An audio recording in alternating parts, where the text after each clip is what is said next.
So something terrible happened. I crashed again. This time I seriously injured myself.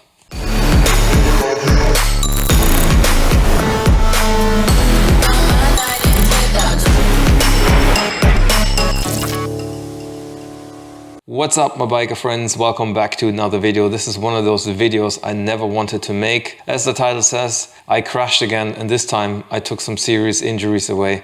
I'll get into the injuries, what happened. I'll give you the backstory, how it actually got to the point if you're interested. And of course, I'm going to address what that means going forward for future videos on this channel and what that means for my riding career, at least in the next few months. So first things first, what actually happened, what got damaged. I hurt my acromioclavicular joint. I actually dislocated the entire joint.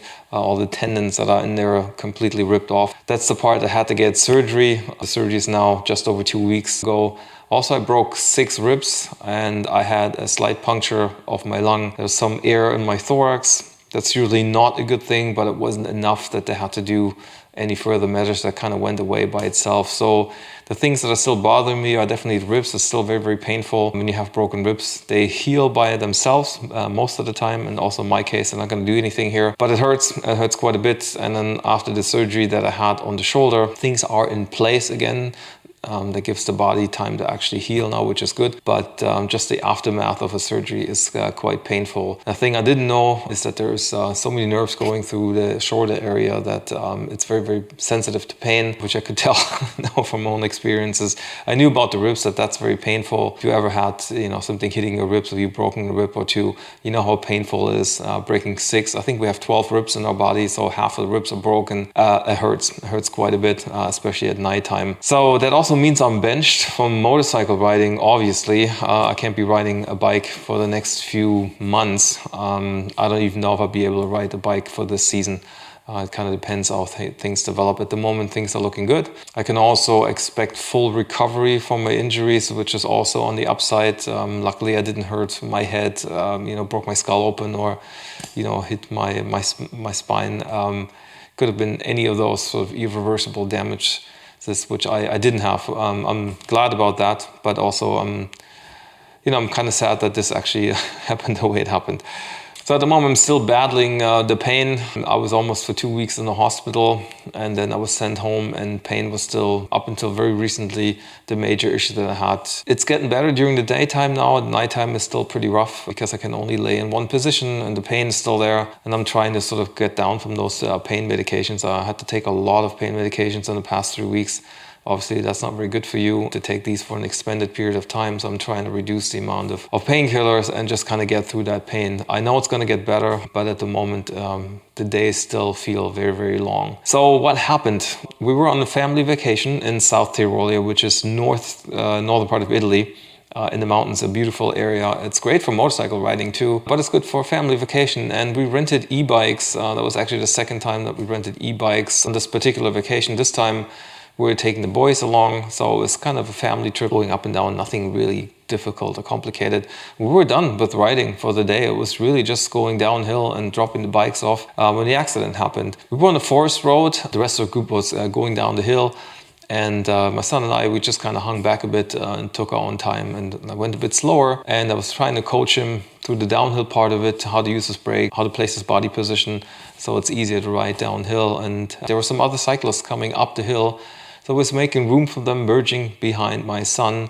And just in that very moment, he actually flipped over the bike. He just kind of, I think there was a rock in the way or something, and fell over the bike, just crashed right in front of me. And of course, I didn't want to fall on him or ride over him, so I really had to apply the brakes hard. Flew over the handlebars quite far away, so I didn't actually land on my son that was right behind him. But it was a pretty tough landing, so it was on the part of the shoulder and the backside of the rib cage, and yeah, I heard a crack when I landed, and I knew stuff was bad, and I couldn't get up. I was actually in so much pain that I couldn't move. I just lay there wherever I landed, and then the time was clicking away. The other cyclists were trying to get some help, but it's really difficult because there was no cell phone reception where we were. So someone had to go down the mountain, call emergency, and it took a while for my brother to notice that we weren't behind him anymore. So by the time my brother was up the hill, the first 20 minutes basically went past, and I think the ambulance arrived about 25 minutes into it. Those were very long 25 minutes, I can tell you that. So these guys then actually had to go up the hill because there was no place to actually turn the ambulance around, bring me down the hill, and there was a helicopter and doctors waiting to basically fly me to the nearest hospital in Brixton. Then I sort of got first care while I was in the helicopter. So they gave me some really strong pain medication that I could actually start breathing again. There was nothing wrong with my lungs, at least not seriously wrong with them. It's just the pain, which I didn't know at the time, but it was really difficult to breathe. And I wasn't able to talk the entire time until I had that first shot of pain medication. So yeah, I was brought into a room, tons of doctors into the emergency room that just did a CT scan to see what was actually damaged and to see if there's any damage on the internal organs, which is the most serious part actually. The bones breaking, that's bad enough and painful, but if there's any internal organs that start sort of slowly bleeding out, that's actually life-threatening. Same with the lungs. If you got too much air in your thorax, you run the danger of your lungs collapsing. That's also a big deal. So none of that happened, luckily. I spent the next day in the intensive care unit, and then I was released to the regular stations. A few days went past. I went down to Berlin in the transport, and the surgery for the shoulder I actually got here in my brother's hospital. They have a couple of shoulder specialists that fixed me up. And I thought I could actually walk out of the hospital in a day or two after that. But yeah, I did not take into account the pain that would be right after the surgery. It's quite a bit of an aftermath. Just minimal incisions. It doesn't really look bad from the outside now, but obviously it's a big deal to get some kind of surgery like that, a shoulder surgery. It's very painful. So I spent a good week after the surgery in the hospital, and I was released home. I've been home since. I've been in quite a bit of pain. It's gotten better the past few days, at least during the daytime. The pain is a bit better than it was early on. So I'm starting to feel alive again slowly. That's why I'm shooting this video, just to kind of let you know what's happening. So that also means that I'll be benched and I won't be riding for a while. So I had some tours planned. I had Norway planned actually for August, all planned. The tour, the route was planned. I had all the hotels planned. That would have been the trip with my brother, 10 days with my brother. I don't think we've ever had 10 days to ourselves, to enjoy ourselves like that. That's not going to happen. At least it's not going to happen this year. We had part 2 of our West Alps tour, off-road tour also, with a lot of new tracks that we didn't see last time we were there. So all of that was planned, and something that we had to cancel. And the guys didn't want to go without me.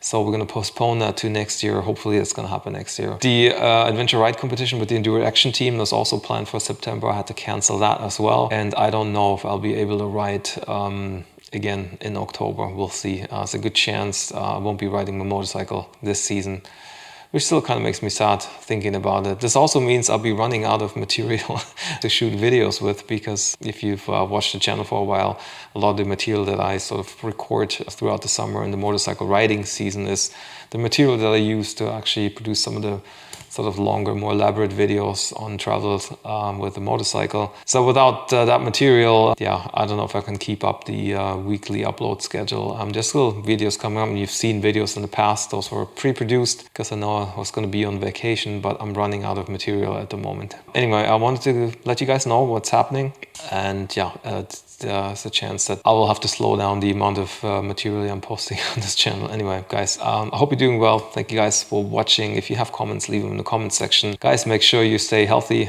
ride safe, and stay awesome. Thank you for watching. Bye.